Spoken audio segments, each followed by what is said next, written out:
Thank you for listening to the Dom Salvia Show. Appreciate you tuning in. Super jazzed right now. Charles Franklin, the director of the Marquette Law School Polling, joins us. Charles, welcome. Got Matt Rothschild in the studio with me as well. Welcome, Charles. Good to see you both. Likewise, big day today. We love it when the polling drops. And again, unfortunately, this is after another debate.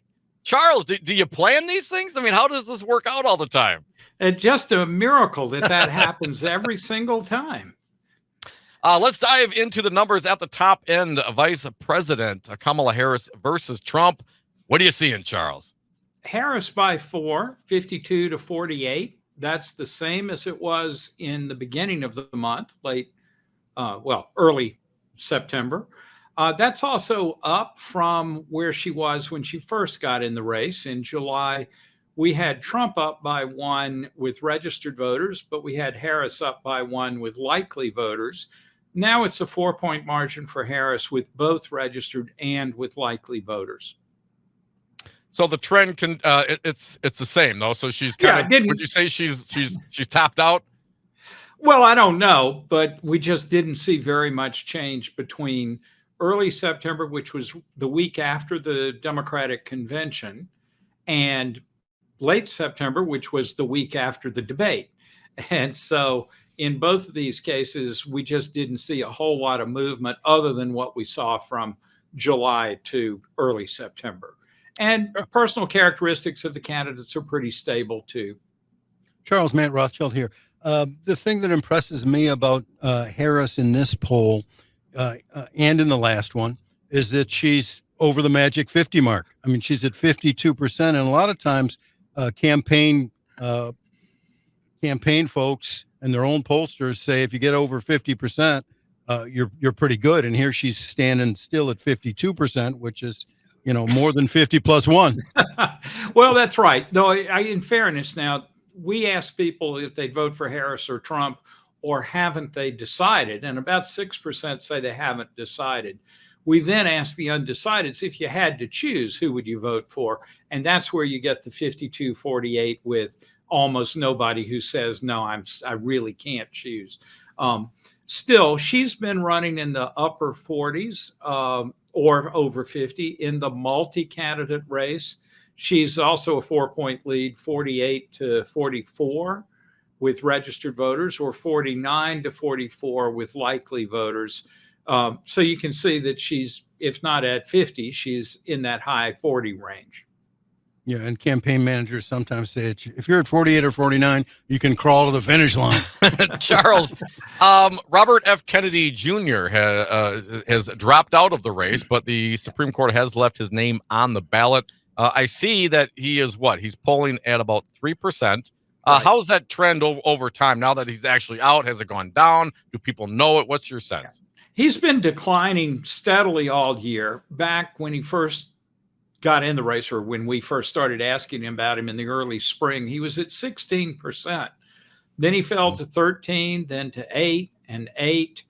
Last month, he was at 6, and that was after he had dropped out.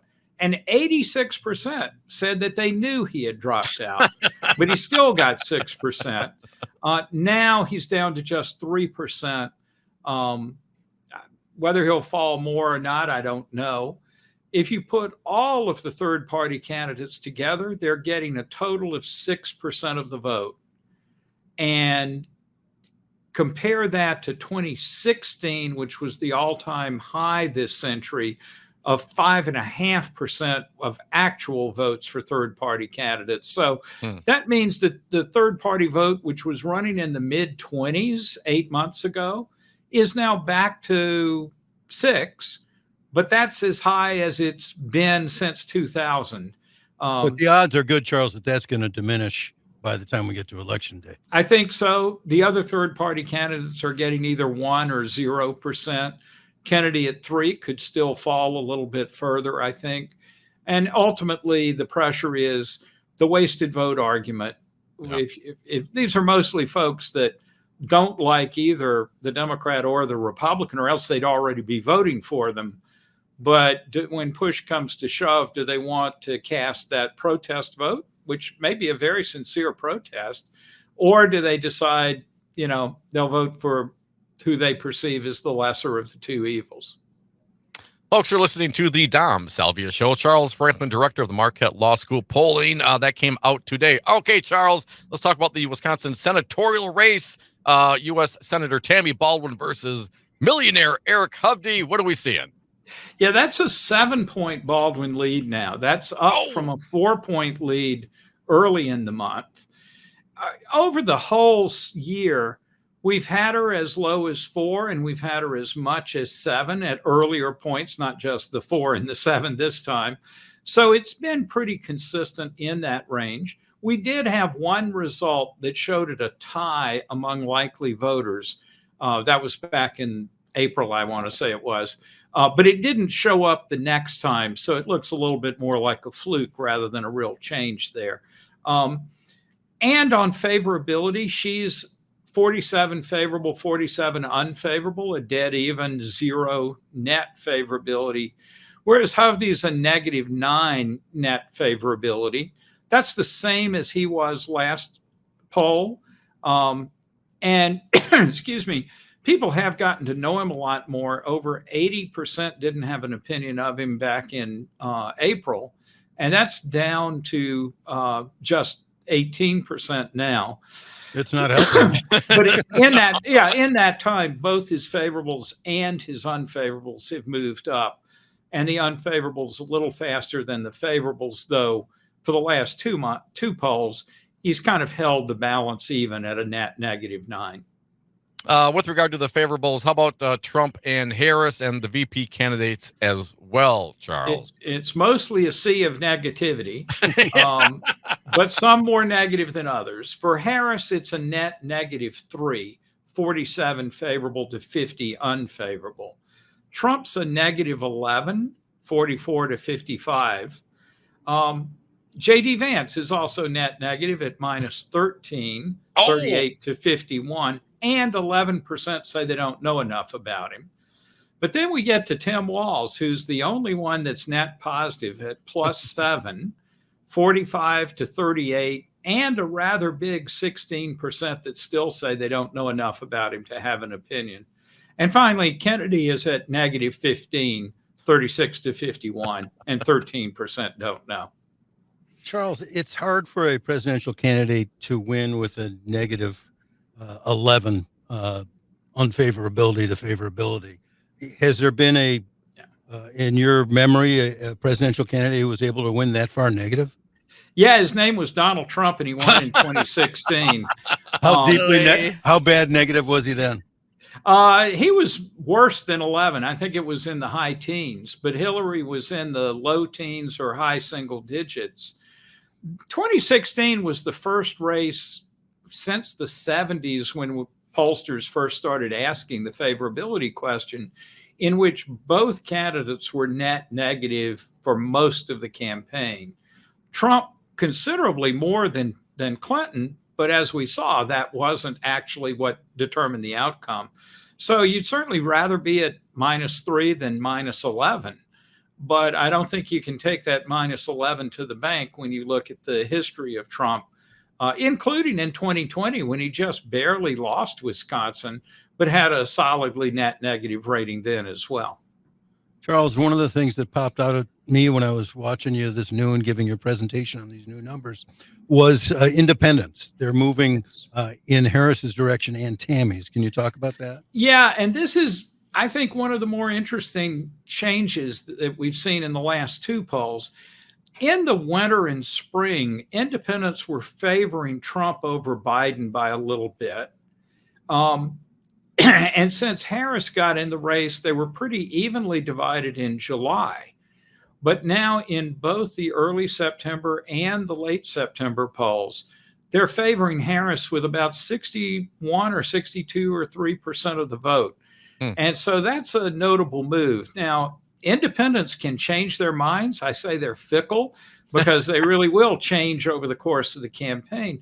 But now we've got two polls in a row that are showing them at around 60 for Harris.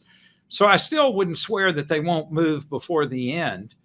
but we've seen them going for Trump earlier in the year. We've seen them evenly divided, and now we see that significant advantage for Harris with them and 2 polls in a row. In the Senate race, they've also moved. They were always more favorable to Baldwin, but now they are also in the 60% range for Baldwin. So a little bit of a move there. Generally, I would say they are contributing to why Harris is up 4 now instead of maybe tied or up 1, is that movement. Democrats are nearly unanimous behind Harris and are very close to unanimous behind Baldwin. Republicans a little less so. There's still 5 or 8% crossover from Republicans to either of the Democratic candidates, but the independents are shifting the race a bit in the Democratic direction right now. Can you talk, Charles, about enthusiasm? I know Trump was in the state yesterday bragging about he's got all the enthusiasm. That's not what your numbers showed. No, but he's got a lot of enthusiasm. Early in the year, Republicans were outpacing Democrats by 15 or more points on enthusiasm. When Biden dropped out, Democrats shot up 22% from poll to poll from June to July. Republicans went up by 7 points, I believe it was, in that same period. And then Democrats went up again in early September after the convention and have held basically flat. They're down 1 point this time. But Republicans had kind of moved up after their convention and then flat, but now they've moved up again so that it's 71% of Democrats very enthusiastic to 67% for Republicans. So a close margin there and a reversal of the big Republican lead early in the year. And back to those independents, half of them now say they're very enthusiastic. That's up from the mid-30s earlier. So this suggests we're going to have a huge turnout again, don't you think? I think we are looking at something like 2020. Whether we quite reach those levels is always a mystery, I think. But when enthusiasm was 15 or 20 points below where it had been in 2020 back in the spring, I was thinking we really might see a drop-off in turnout. Now, with this higher enthusiasm, I would guess we're awfully close to the 3.3 million that we saw in 2020. Charles Franklin, director, Marquette Law School Poll. Find him on Twitter at Polls and Votes. Just a couple minutes left, Charles. This one kind of makes me a little sad. Stop talking about politics. What's the question here, and what's the trend line, Charles? It's terrible for radio, I got to tell you. The question is one that goes all the way back to the gubernatorial recall in 2012 in our 5th poll ever at the Marquette poll. We asked, is there anyone that you've stopped talking to about politics because of disagreement over the election? And we've asked that each presidential year as well as that before the recall.